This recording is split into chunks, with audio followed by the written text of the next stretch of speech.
Bonjour, c'est Serge Riesenthaler, formateur en sophrologie et EFT. Je suis également Life and Business Coach, ainsi que l'auteur du livre Le stress ou la vie. Aujourd'hui, j'aimerais partager avec vous un sujet qui me tient à cœur, qui sont les 3 choses les plus importantes dans la vie. C'est une question que je me suis souvent posée et aujourd'hui, j'aimerais partager avec vous ma réponse. Quelles sont donc les 3 choses les plus importantes dans la vie? Peut-être que je vais vous surprendre, peut-être que vous allez être surpris par ces 3 choses. La première chose, la plus importante dans la vie, pour moi en tout cas, c'est la relation que nous avons avec notre Créateur, avec notre Dieu. Peu importe comment vous l'appeliez, que vous l'appeliez l'univers, la nature avec un grand N, Dieu, Jésus, Bouddha, Allah, Jéhovah, peu importe comment vous l'appelez, pour moi la foi est la chose la plus importante dans la vie. Albert Einstein, qui était un des scientifiques les plus grands de tous les temps, a dit un jour « Une si belle horloge a forcément un horloger ».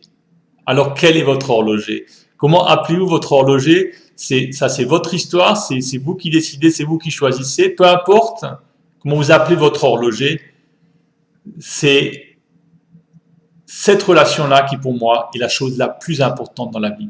Pourquoi c'est si important la relation avec notre Créateur? Pourquoi c'est si important? En fait, c'est assez simple. Notre Créateur, c'est la seule personne ou la seule entité, je dirais, qui nous aime d'un amour inconditionnel, quoi qu'il arrive. Quoi que nous disions, quoi que nous fassions, quoi que nous pensions, que nous soyons gentils, méchants, mauvais, peu importe, notre Créateur nous aime toujours d'un amour inconditionnel. Il est extrêmement difficile et d'après moi impossible d'obtenir un amour inconditionnel d'une personne terrestre, d'une personne physique sur cette terre. Notre Créateur, c'est le seul qui nous aime d'un amour inconditionnel du début à la fin de notre vie, même avant et après, peu importe qui nous sommes et ce que nous faisons. Et ça, c'est extraordinaire. On dit bien que la foi permet de déplacer des montagnes. On dit que la foi permet de guérir de tout et n'importe quoi. C'est pour ça que c'est si important d'avoir cette foi profonde en soi-même. Alors, comment faire pour développer une relation extraordinaire avec le Créateur? C'est bien beau de savoir, mais après, comment faire? En fait, c'est assez simple. Il y a 2 choses qui sont importantes. La première, c'est la prière. Oui, la prière. Quand vous priez, vous parlez à Dieu, vous parlez à l'univers, vous parlez à votre Créateur. Vous pouvez prier avec une religion, vous pouvez prier comme moi sans religion, vous pouvez créer votre relation directe avec le Créateur. Comme je dis, moi je m'adresse au Créateur directement, je n'ai pas besoin de religion. Un auteur que j'adore beaucoup qui est Krishnamurti, dont j'ai lu beaucoup de livres il y a de longues années. Krishnamurti a écrit un jour, c'est bien de naître avec une religion, mais pas de mourir avec. Alors moi, je suis né avec une religion, j'ai grandi avec une religion, mais je me suis détaché de la religion parce qu'il y a des choses que je ne partage pas ou plus avec la religion.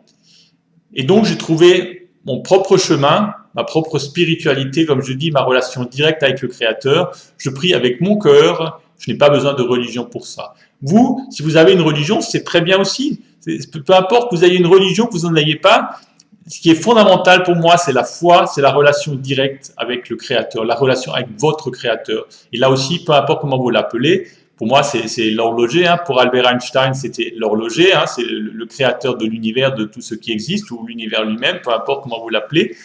Donc cette relation avec le Créateur, c'est la chose la plus importante pour moi dans la vie. Donc je viens de dire que la prière, c'est le premier élément. Et le deuxième élément, c'est la méditation. Oui, la méditation.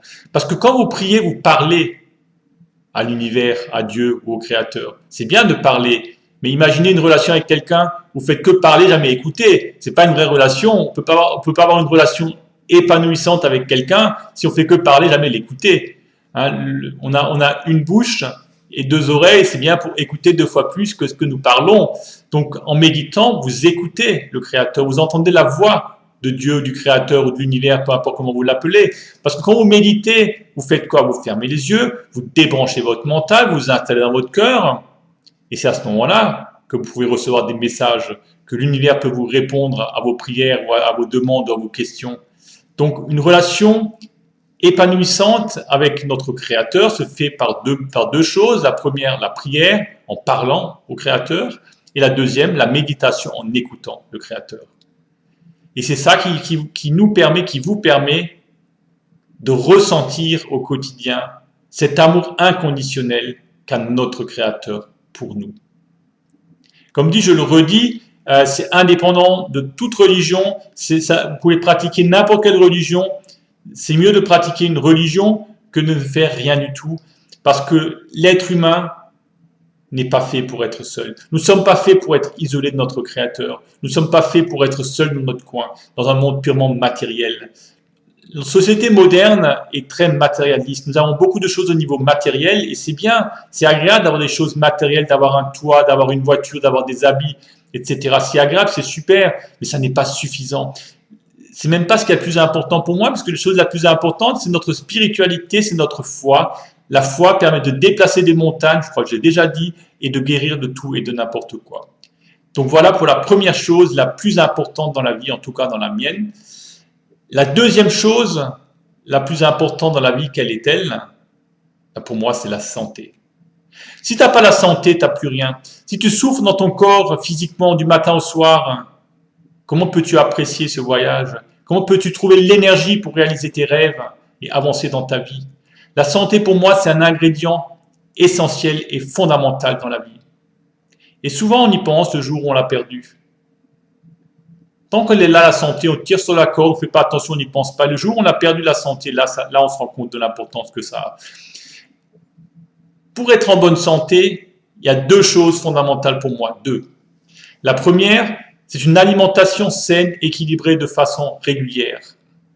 Ça ne veut pas dire ne pas faire d'excès de temps à autre. Au contraire, je vous invite même à faire des excès de temps à autre, à vous le lâcher, c'est important, mais de façon régulière. Il est essentiel d'avoir une alimentation saine et équilibrée. Alors, c'est quoi une alimentation saine et équilibrée? C'est une alimentation avec des produits simples, des produits naturels, comme par exemple les fruits et les légumes, bien sûr, mais il y a beaucoup d'autres aliments. Vous pouvez manger de la viande, du poisson, ce que vous voulez en fait, mais de préférence des produits naturels, des produits simples qui sont peu transformés. Je pense que la pire des choses dans l'alimentation, c'est les produits industriels qui sont dénaturés, qui sont transformés. Restez dans la simplicité. Mangez des choses simples que la nature vous offre, des choses qui sont saines, qui sont plantées, élevées dans des bonnes conditions et ça contribuera grandement à votre santé. Après, à vous de voir qu'est-ce que vous mettez dans votre alimentation, c'est un autre thème, hein. C'est vous qui savez, vous savez sûrement ce qui est bon pour vous en écoutant votre cœur, mais une alimentation saine, c'est aussi une alimentation qui est équilibrée. Moi, je ne suis pas un intégriste, hein. Je dis, je supprime pas ci et ça de mon alimentation. Je pense que nous sommes conçus pour manger de tout. Hein, si on prend les choses de façon très concrète, un lion, par exemple, est un carnivore. Un lion a un intestin très court, ce qui lui permet de digérer la viande. Une vache, par exemple, est herbivore. Elle a un intestin qui est très long, qui lui permet de digérer de l'herbe et tous les végétaux. Et nous, êtres humains, nous avons un intestin entre les deux. Nous sommes conçus de façon scientifique pour manger autant que ce soit des fruits, des légumes, mais aussi pour manger de la viande et du poisson. Nous sommes conçus pour ça. Nous sommes entre le carnivore et l'herbivore. Notre corps est constitué pour manger ces différentes choses-là. Après, si vous êtes végétarien ou végétalien, c'est très bien aussi. C'est vous qui voyez. Moi, personnellement, je mange de façon saine, équilibrée. Je varie les choses. Et ça, c'est vraiment pour moi ce qu'il y a de plus important. Donc, c'est l'alimentation dans la santé. La deuxième chose qui est fondamentale pour la santé. Et là, je crois que là-dessus, je crois que la Terre entière est d'accord, du nord au sud, de l'est à l'ouest, que ce soit les médecins, les naturopathes, les thérapeutes, les coachs, les sophrologues, je crois que tout le monde est d'accord là-dessus, que le sport est un ingrédient essentiel de la santé.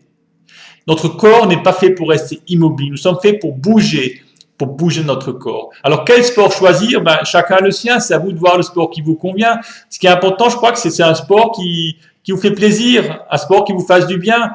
Et si vous n'aimez pas le sport, vous pouvez aussi aller marcher simplement une demi-heure par jour, c'est aussi un sport.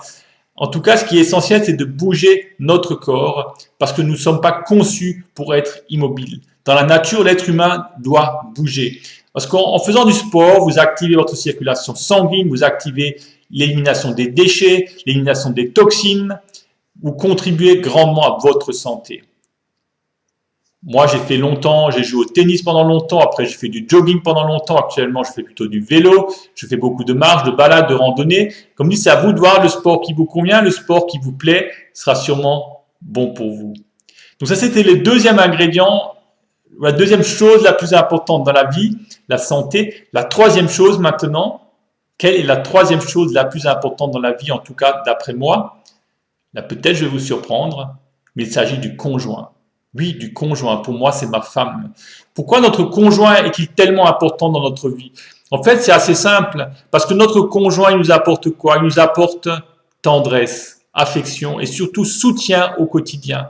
C'est grâce à lui que nous pouvons construire notre vie, réaliser nos rêves. Parce que notre conjoint, en tout cas, c'est la relation saine et harmonieuse, il nous soutient dans nos projets quand nous avançons dans la vie. Notre conjoint nous soutient aussi pour dépasser les challenges de la vie, les défis de la vie, parce que nous avons tous des défis à relever dans notre vie. Nous avons tous des challenges. Ça fait partie de la vie de l'être humain, ça fait partie du jeu. On ne peut pas les éviter. Par contre, si on prend soin de ces trois choses les plus importantes qui sont la relation avec notre Créateur, la santé et la relation avec notre conjoint, je vous promets que vous aurez l'énergie nécessaire pour relever tous les défis, tous les challenges que la vie mettra sur votre chemin. Alors, comment faire pour améliorer votre relation avec votre conjoint?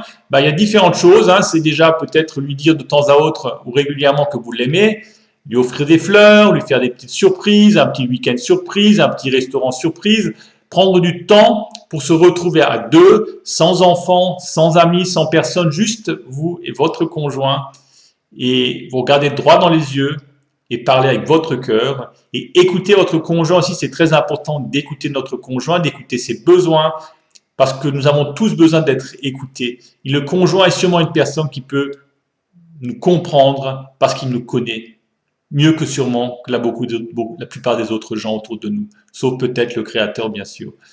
Donc voilà, une relation saine avec notre conjoint. J'ai souvent entendu dans les formations que j'ai suivies dans les coachings, souvent on m'a dit, derrière chaque homme se cache une grande femme, ou derrière chaque grande femme se cache un grand homme. Ça veut dire beaucoup. Ça veut dire que souvent les gens qui réussissent leur vie, qui réussissent des choses extraordinaires, ils le réussissent aussi grâce à leur conjoint. Parce que leur conjoint leur apporte un soutien quotidien, une aide qui est tellement précieuse. Donc voilà pour aujourd'hui. Donc les trois choses les plus importantes dans la vie pour moi, je le rappelle, ce sont premièrement la relation avec notre Créateur, la foi. La deuxième chose, c'est la santé. Et la troisième chose, c'est la relation avec notre conjoint. Et si ces trois choses-là, vous en prenez soin, si ces trois choses-là fonctionnent correctement dans votre vie, vous avez l'énergie nécessaire pour réaliser tout le reste. Vous avez l'énergie nécessaire pour transformer tous vos rêves en réalité, pour avancer dans la vie, pour relever tous les challenges que la vie mettra sur votre chemin. Donc j'espère que cette vidéo a été précieuse pour vous. J'espère que vous avez eu une prise de conscience peut-être ou quelque chose que vous allez pouvoir mettre en application ou améliorer ou transformer. En tout cas, je vous remercie de votre fidélité. Je vous remercie de m'avoir écouté. Je vous remercie pour votre confiance. Et si vous avez des commentaires à faire à ce sujet ou si vous n'êtes pas d'accord avec moi, vous avez d'autres suggestions, écrivez-moi sur la page Facebook, Serge Riesenthaler, j'ai une page pro Centre Zen. Mettez-moi vos commentaires ou envoyez-moi un email, je serai ravi de vous répondre ou de communiquer avec vous. Mais en attendant, je vous souhaite une magnifique journée et une vie extraordinaire. Vous méritez d'être heureux, vous méritez de transformer vos rêves en réalité et vous en êtes capable, je crois en vous. À très très bientôt et une excellente journée. Au revoir.